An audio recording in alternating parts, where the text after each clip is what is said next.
Monsieur, bienvenue. Je suis une nouvelle fois très heureuse de vous retrouver sur ce nouveau numéro économique, votre magazine Tableau économique. Nous avons l'habitude avec vous maintenant de décrypter l'actualité économique, de décrypter toutes les occasions économiques qui s'offrent à la RDC, mais également partout dans le monde. Et généralement, comme nous savons que nos téléspectateurs, c'est vraiment des jeunes, nous nous intéressons de plus en plus à ceux qui touchent les jeunes de plus près pour que justement nous puissions un peu relever le niveau dans notre pays.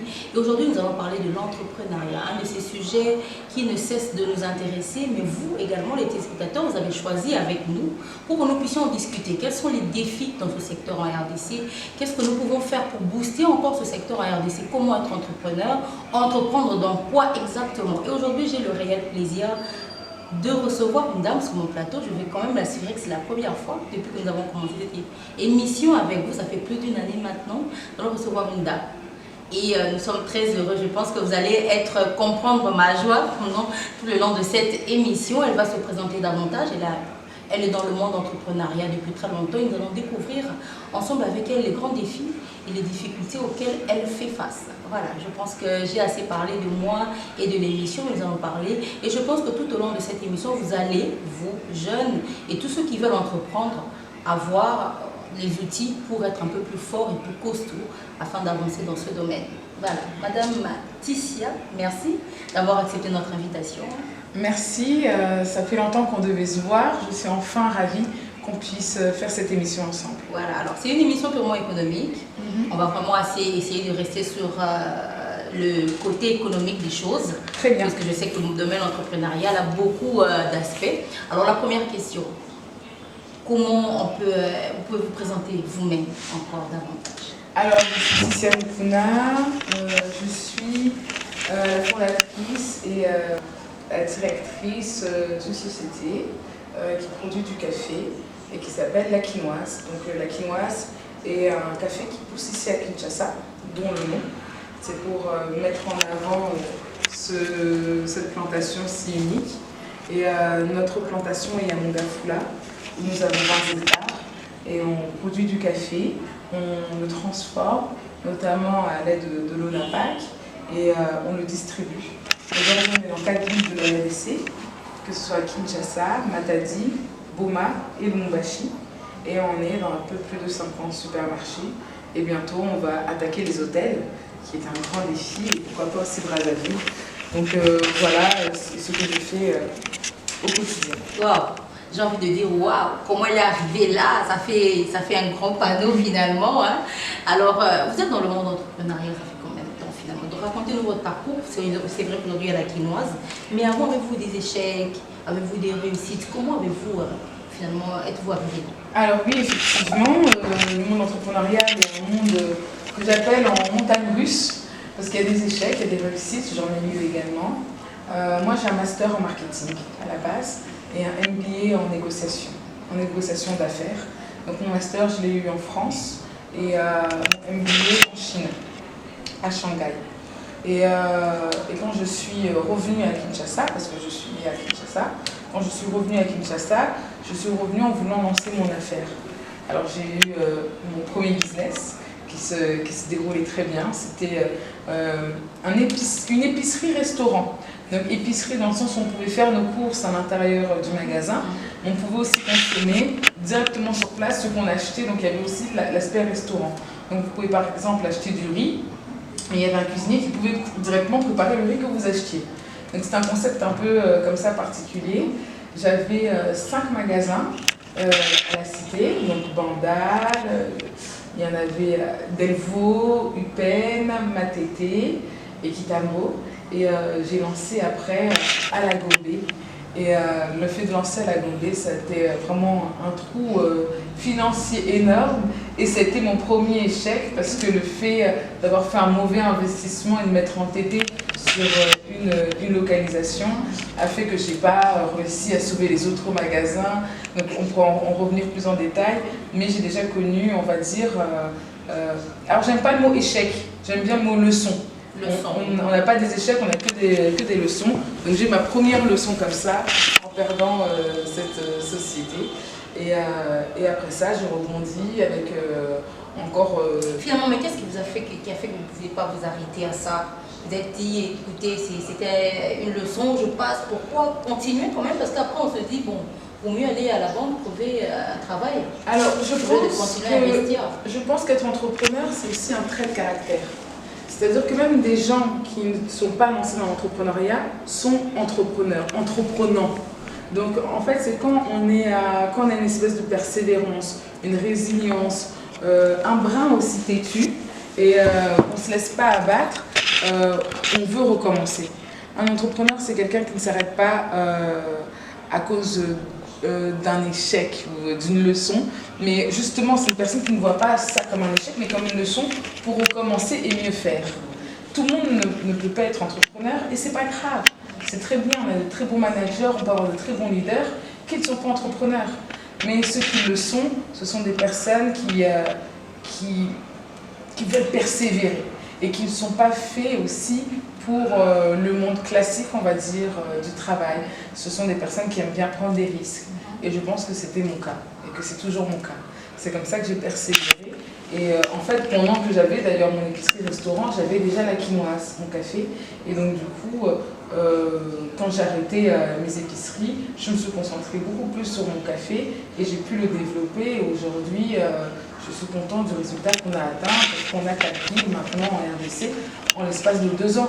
Donc on a commercialisé en 2020, en 2021 on était dans 4 villes et en 2022 on a inauguré notre usine de café, de transformation, une usine industrielle où d'ailleurs pour la coupure de ruban, j'étais accompagnée des ministres du commerce extérieur, Jean-Lucien Boussa, aussi du ministre d'État, ministre des PME et entrepreneuriat, Eustache Mendy, et il y avait également la conseillère du chef de l'État, la conseillère spéciale Chantal Moulin. Donc ça a vraiment été un très grand pas pour nous. Moi, je voudrais quand même qu'on reparte sur le fait que, comment on fait? On vit uniquement de l'entrepreneuriat aujourd'hui parce que finalement, on se dit, je préfère travailler quelque part où j'ai une assurance, j'ai quelque chose, on me donne chaque fin du mois et j'entreprends en même temps. Ou est-ce qu'on peut vivre exclusivement de l'entrepreneuriat? Comment vous faites? Alors, c'est impossible de vivre exclusivement de l'entrepreneuriat dès le départ. En RDC? Dans le monde, je dirais. Un entrepreneur, c'est très bien, peu importe où il se trouve, que les premiers mois vont être compliqués et difficiles. À moins que vous ayez inventé la prochaine voiture volante, les premiers mois sont difficiles et parfois même les premières années. C'est pour ça qu'on dit souvent qu'être entrepreneur, c'est des sacrifices. Souvent, on n'arrive pas à se dégager un salaire. Moi, il m'est arrivé des mois où, pour moi-même, je n'avais même pas 10 $ une fois que j'avais payé toutes mes charges. Alors, le conseil que je donnerais aux personnes qui se lancent, c'est de garder leur travail. Gardez votre travail et comme ça, vous avez une assurance. Vous commencez petit à petit.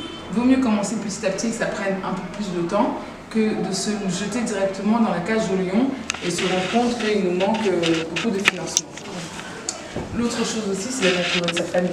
Moi, quand je me suis lancée dans l'entrepreneuriat, j'étais encore avec les parents, donc ça pouvait aussi m'aider, me soulager. Je n'avais pas un loyer à payer, je n'avais pas d'enfants, donc c'est aussi des circonstances qui permettent de se lancer plus facilement.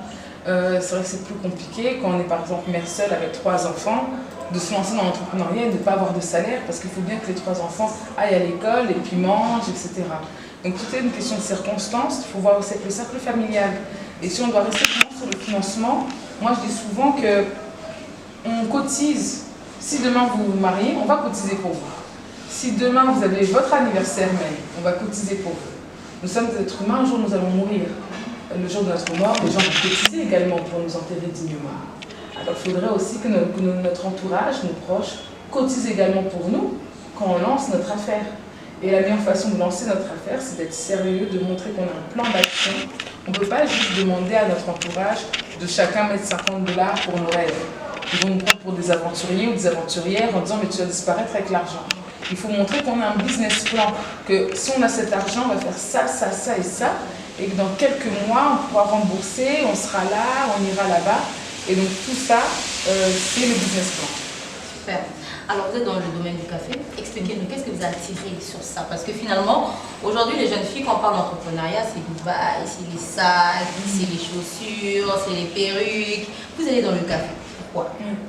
Alors déjà, il faut comprendre aussi ce qu'est être un entrepreneur. Dubaï, les sacs, les chaussures, c'est être commerçante. C'est très bien. Mais prendre des affaires quelque part pour les vendre sur WhatsApp, moi j'appelle ça faire du commerce.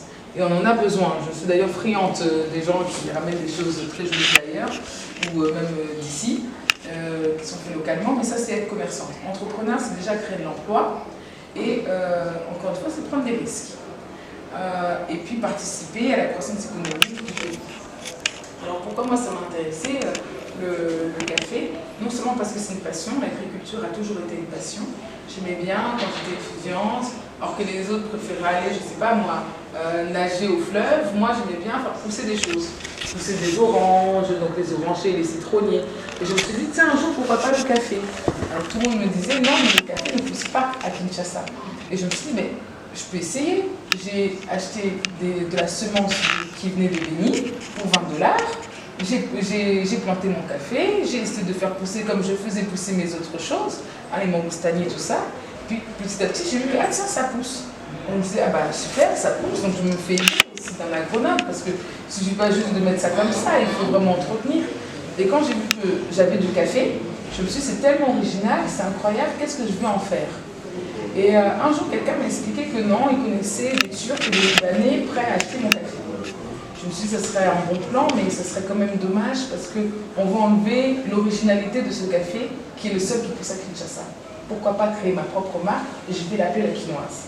Alors tout le monde me disait, ah mais c'est compliqué, faire une marque, il faut les emballages, il faut ceci, il faut cela. Et je me suis lancée quand même dans le défi. Là j'ai la quinoise et en 2020, donc 2 ans plus tard, on a enfin pu trouver notre premier magasin et commercialiser. Donc ça nous a pris 2 ans pour vraiment créer la marque, l'identité.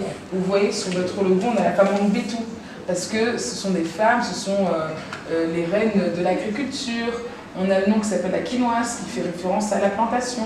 Donc j'ai vraiment voulu mettre en avant le terroir congolais. Toute cette réflexion, cette stratégie m'a pris 2 ans.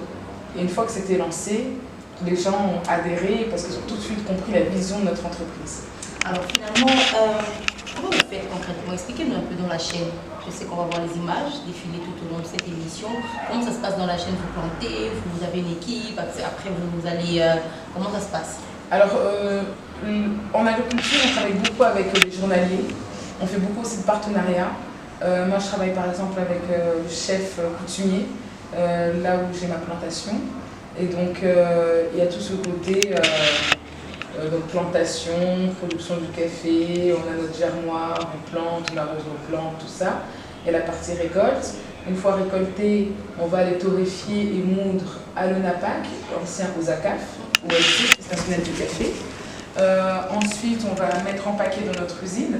On va empaqueter avec nos usines. Dernièrement, on a maintenant des machines modernes. Donc avant, on faisait à peu près 100 paquets par jour de façon artisanale. Là, avec nos machines, on est à 60 paquets par minute. Donc, on a vraiment augmenté notre production. Et puis, enfin, on va distribuer. Donc, nous, on a nos magasins partenaires, quelques restaurants également. Mais là, avec la nouvelle industrialisation, on veut également avoir des hôtels et puis surtout s'exporter. Ça, c'est notre plus grand défi. Et pour ça, j'essaie de voir avec les agents de l'ANAPEX, mais aussi avec le ministre du Commerce extérieur et le ministre des PME et entrepreneuriat. Alors là, c'est déjà les projets qu'il y a, je pense. Est-ce qu'on peut parler des projets là? C'est pas encore exporté votre café? Alors notre café, on a fait la foire de Dubaï, donc l'expo de Dubaï, on a fait une foire en Afrique du Sud à Durban, également 2 foires en Chine, à Changsha et à Shanghai. Donc on fait beaucoup de foires internationales et quand on fait ces foires-là, on essaie toujours de trouver des points de chute après pour continuer l'export. Mais vous savez que dans notre pays, l'exportation ne se passe pas comme ça dans un claquement de doigts. Donc on est en train de voir comment mettre en place les choses pour vraiment exporter le Made in Congo sans que ce soit lourd financièrement. Notre prochain projet, notre prochain défi, c'est Brazzaville. Ce sont nos voisins, ce sont nos frères. Donc on peut déjà aller de l'autre côté du fleuve pour leur proposer un café qui pousse de l'autre côté du fleuve. Super. Donc ça, c'est déjà le prochain défi. Ensuite, on va voir avec tout ce qui est pays de la ZLECAf, donc en Afrique, AGOA aux États-Unis, et très très grand défi, ce serait l'Europe, parce que les Européens sont les premiers consommateurs de café. Super, beaucoup de grands projets et on comprend qu'il faut voir quand on entreprend finalement dans la RDC malgré toutes les difficultés qu'on peut avoir. Alors, je voudrais qu'on parte un peu du côté assez financier. Quand vous créez votre entreprise finalement, quelles sont les charges auxquelles vous ne vous attendiez pas en termes d'impôts, en termes de taxes? Ça ne vous a pas un peu pesé? Parce que finalement, il y a des gens qui vont voir et qui vont dire allez, entreprendre c'est bien, et puis après on va nous dire il faut payer les taxes, il faut payer les impôts. C'est ce qui coule finalement. Il y a beaucoup de choses qui coulent dans l'entrepreneuriat dans notre pays. Déjà, entreprendre, c'est pas facile, peu importe le pays. Dans le nôtre, c'est encore plus difficile. Moi, je parle d'écosystème. L'écosystème doit être mis en place normalement par le gouvernement. C'est-à-dire que si vous êtes très bonne joueuse de football, vous pouvez vous entraîner sur un terrain de foot, n'est-ce pas? Ici, on va vous demander, vous, joueuse de football, de vous entraîner sur un terrain de tennis avec une balle de basketball. Donc c'est pour vous dire que vous n'avez aucune condition pour vous être une très bonne joueuse de football. Pourtant, vous êtes la meilleure, mais les conditions qu'on vous a mis, vous n'allez pas jouer au foot avec une balle de basketball sur un terrain de tennis. La plus forte des joueuses n'y arrivera pas. Et c'est un peu ça notre situation. Ça veut dire que même avec un très bon produit, des très beaux rêves, la situation de notre écosystème est tellement difficile qu'on peut lutter pour avoir une performance qu'on aurait eue si l'écosystème... Mais finalement, vous vous retrouvez. Vous avez un consortium, une association des entrepreneurs, et vous parlez avec le ministre pour que justement le climat des affaires puisse un peu évoluer. Mais c'est un combat de tous les jours. Ça veut dire que se retrouver, c'est un grand mot. Le combat est toujours là. Mais je pense que je suis une battante et c'est pour ça que je persévère. Et encore une fois, c'est pour ça que je dis qu'être entrepreneur, c'est un trait de personnalité. Être entrepreneur, c'est pas juste avoir une très belle voiture et puis dire qu'on a réussi, qu'on est arrivé. L'entrepreneur qui dit ça, pour moi, n'est pas entrepreneur. Un entrepreneur ne peut pas penser qu'il est arrivé. Il va toujours trouver un nouveau combat. Le combat que moi je trouve aujourd'hui pour le domaine de l'exportation, par exemple, c'est le climat des affaires. Si je n'exporte pas dans les mêmes conditions que de nos voisins africains, je pars avec un désavantage. Les conditions, par exemple, ça peut être de l'énergie. Aujourd'hui, je vous ai parlé de mon usine, mais à quel prix? Une usine qui tourne avec un groupe électrogène, c'est compliqué. C'est-à-dire qu'il y a un budget, des charges de surprise qu'on n'avait pas pris en compte. Le groupe électrogène, il faut aussi l'entretenir. Et d'ailleurs, une industrie, ce n'est pas un petit groupe électrogène de 12 kVA. On arrive toujours à un groupe électrogène avec un gros gabarit.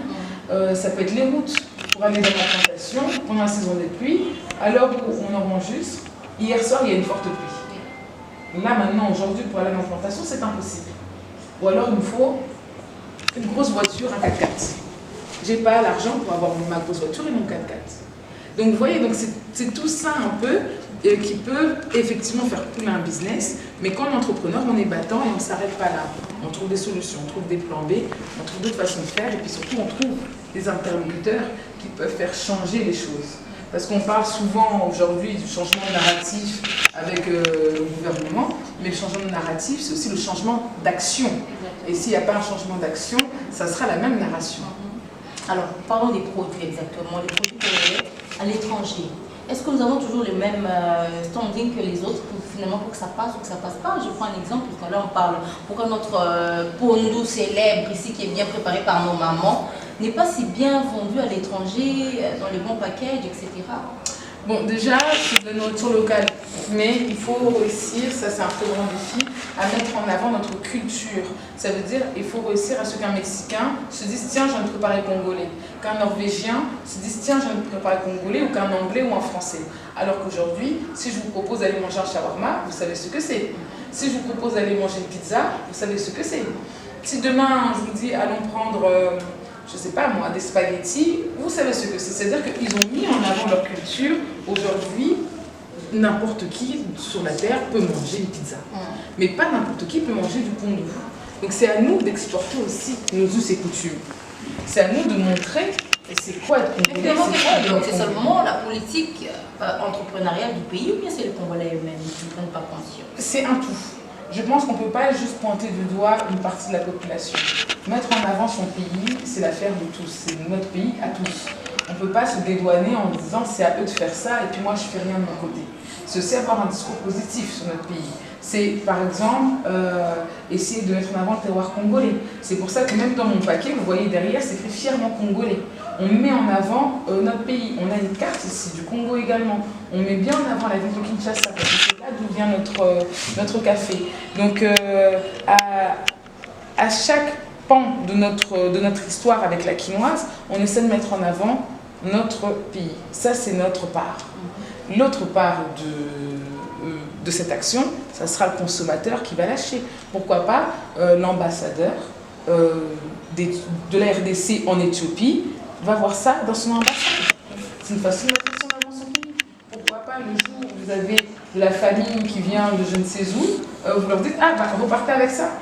Cadeau, partez avec ceci. Donc ceci à nous de faire ce travail-là. Moi par exemple, mon pain, c'est un pain qu'on connaît, je ne sais pas si je peux citer.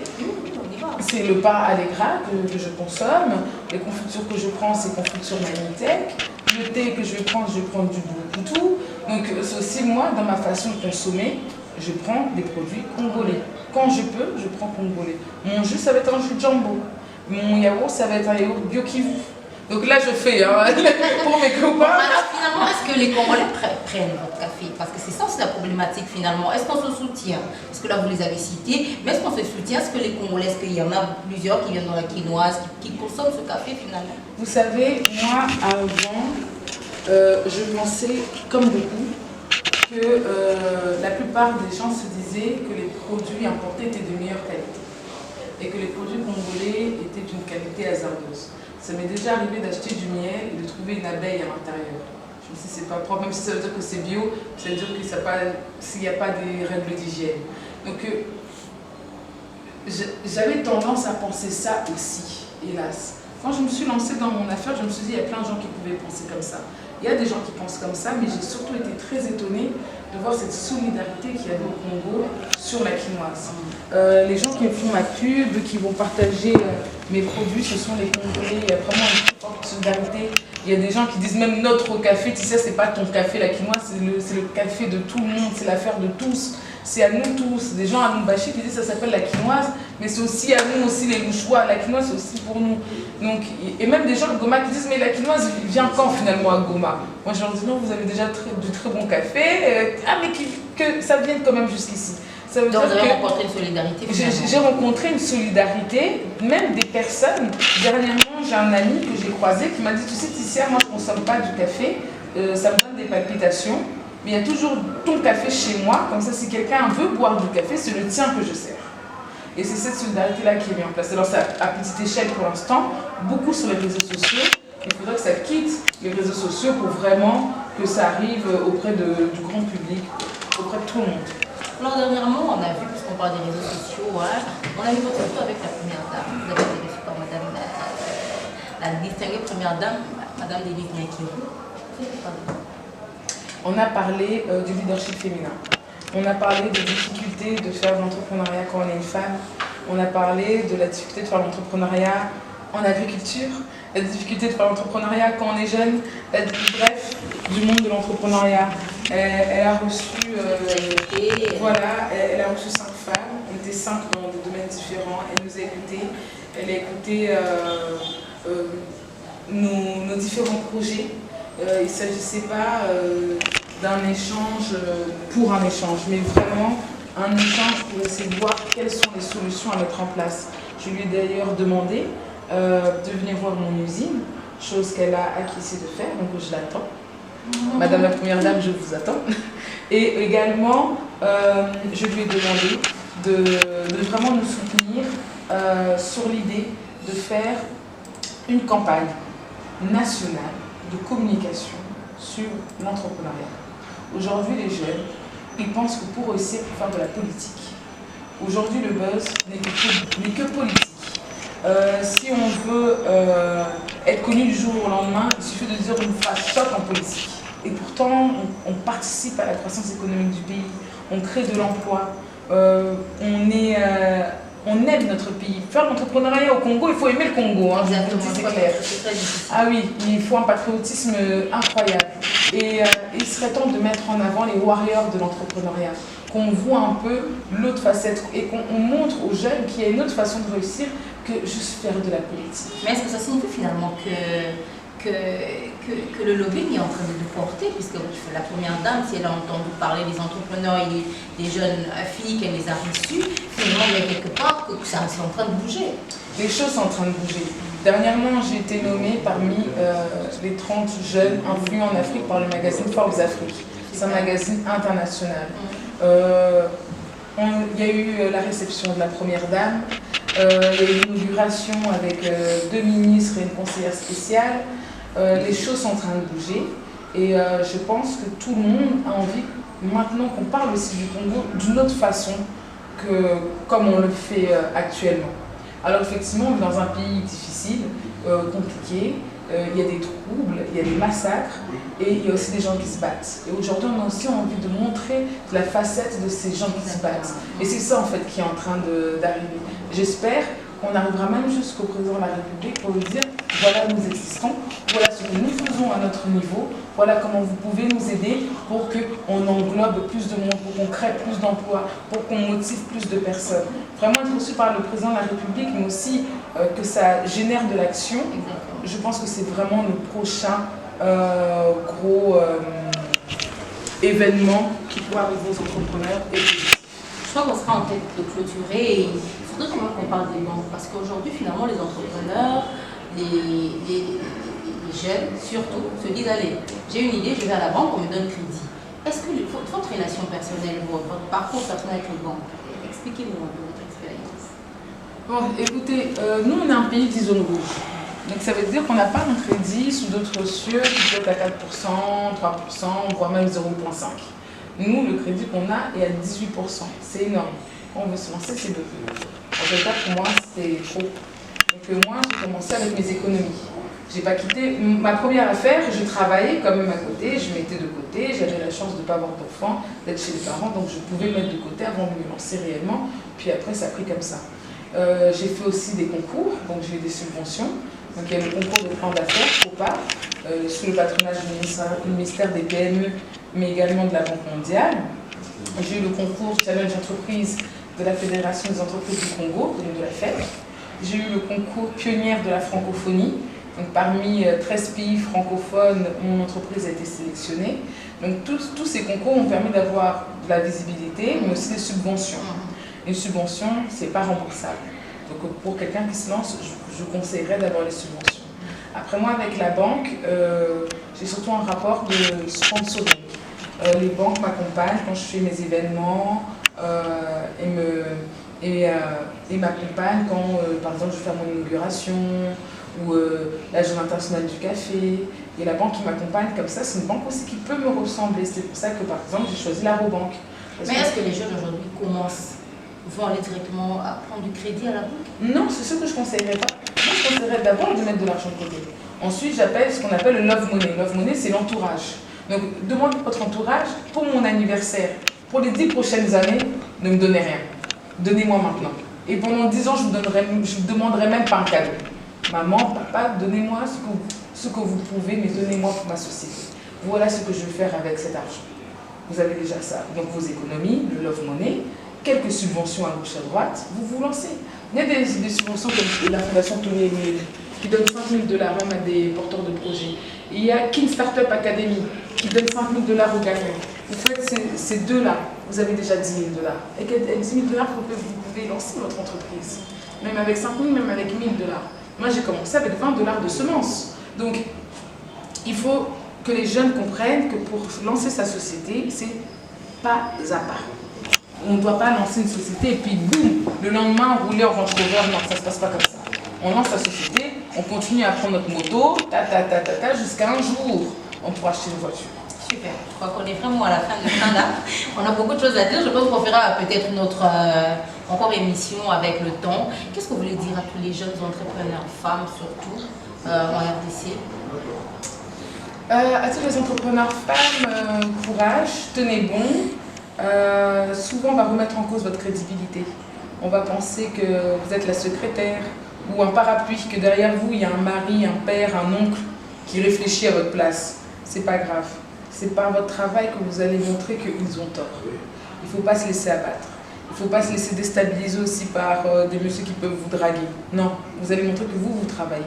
Donc le travail va être compliqué, difficile, mais vous allez y arriver.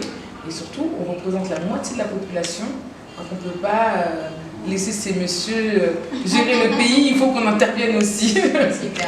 Alors finalement, la quinoise, on la retrouve où?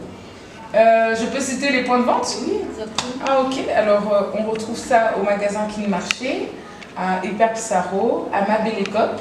On retrouve également à SK, à GG Mart, à City Market et au restaurant congolais Le Bao. Super. Voilà, je crois que Madame Tissia, merci beaucoup. On a appris de votre expérience. On apprendra encore davantage sur moi les 2 prochaines années par rapport à votre parcours et votre expérience. J'ai aimé ce que vous avez dit tout à l'heure, ce ne sont pas des échecs, ce sont des leçons. Et je pense que chacun de nous, que ce soit jeune ou vieux, entrepreneur, mais devons apprendre que dans la vie, ce sont des leçons qui nous permettent d'avancer encore davantage.